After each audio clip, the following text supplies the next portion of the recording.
suite aux sanctions décrétées contre Théodorin Obiang, fils du président et vice-président équato-guinéen, pour des faits de corruption, Malabo annonce la fermeture de son ambassade à Londres.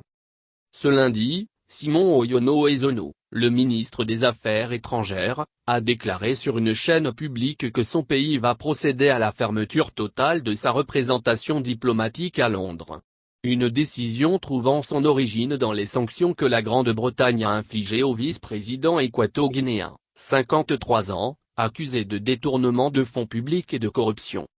Nous n'admettons pas d'ingérence dans les affaires internes de notre pays, a déclaré le ministre des Affaires étrangères, poursuivant que les sanctions violent le principe du droit international.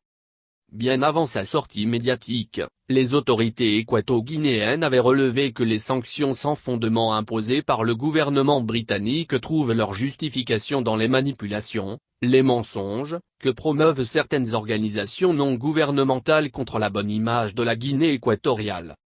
Théodorin Obiang, un fils de Teodoro Obiang Ngoma, 79 ans, président de la Guinée équatoriale depuis plus de 4 décennies, est connu pour son train de vie luxueux et extravagant. Il aurait, selon plusieurs sources, détourné au moins 500 millions de dollars pour acheter des belles bâtisses un peu partout dans le monde, entre autres. Le Père Noël de la Guinée équatoriale est également cité nommément dans des affaires des biens mal acquis, BMA, en France, en Suisse et aux États-Unis. À chaque fois, il rejette les griefs portés contre lui.